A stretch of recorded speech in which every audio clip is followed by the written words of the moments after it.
Dito tayo. Dito tayo. Dito tayo. Dito. Umayos ka. A picture.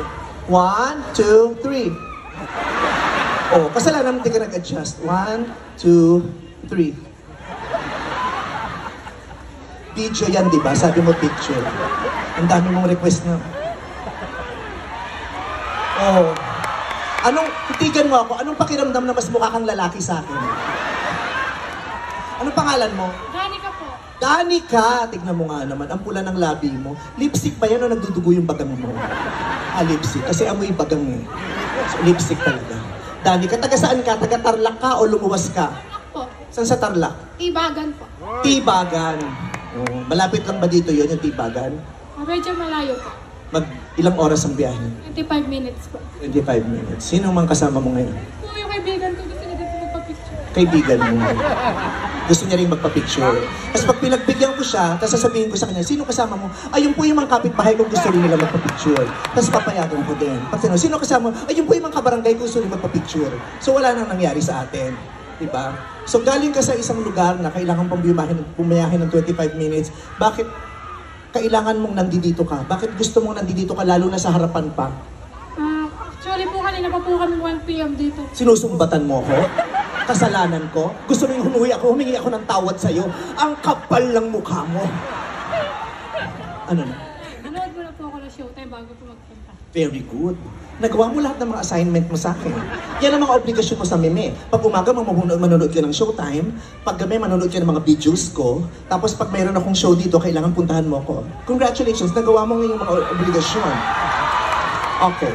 So, talagang gusto mong makita ako sa malapitan, kaya maaga kang pumunta kahit masiksik ka dyan. Opo. Bakit? Gusto ko lang po kayo makita talaga in person po. Bakit? Para husgahan mo ko? Pag nakita mo yung mga kaibigan, nakita ko sa malapitan, putang, hindi rin naman kagandahan. Nung pinapanood ko dati sa TV, akala ko blurred lang yung TV namin. Nung nakita ko sa personal, siya pala yung sira, hindi yung TV. Pag nakita mo yung mga kaibigan mo at nagtanong sila, kamusta? Anong itsura ni Vice ganda nung nakita mo sa personal? Anong sasabihin mo? Super ganda, number 1 sa listahan. Ayoko naman na napipilitan ka, ha? Gusto ko yung maluwag sa kalooban mo. Yung po sa puso yan. Ha? Yung po sa puso. Maganda si Nemene.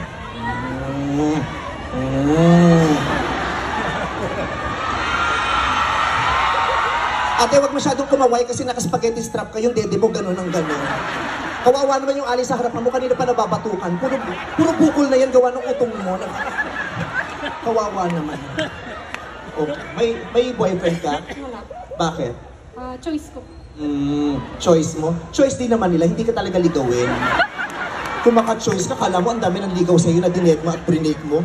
Kapal na mukha mo. Bakit choice mo? Bakit ayaw mo magka-boyfriend for now? Hindi ko po alam, basta't wala pa po sa isip. Wala sa isip mo. Nagka-boyfriend ka na dati? Opo. Kahit isang best. Ilang taong ka na ba? 23. 22. May nanligaw na sa'yo? Wala. O, di ba? Hindi ka talaga ligawin. Hindi mo choice. Walang nagkakagusto sa'yo. Hindi, charot lang. Tama yan.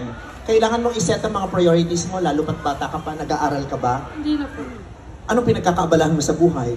Binabantayan ko po yung pamangkin. Ilang taon na ba siya? 5 po. 5. Ikaw nagbabantay lagi. Opo. O, anong ginagawa mo ngayon? Yun ang nga lang ang gagawin mo sa buhay, hindi mo pa ginawa hanggang gabi. School. Sa school, inahatid mo sa school, tapos sinusundo mo. Ganyan. Tulog na siya ngayon. Opo. Paalam ka naman sa ate mo na pupunta ka rito. Nasa abroad po siya. Saang bansa? Jordan po. Siya ang breadwinner niyo? Opo. Wow. Mabait ka naman na kapatid. Mabait. Mukha ka talagang mabait, in fairness. Masaya akong na-meet kita. Okay, give me a hug. Sino? Kaibigan ko po. Akyatin ko din. Sana pala siya na lang tinuro mo para hindi ikaw ang pinaakyat ko. Sinong kaibigan ba? Babae din? Yak! Puro babae yan! Bakit puro babae? Baho-baho ang panghi-panghi! Oh my God! Tawagin ko din siya.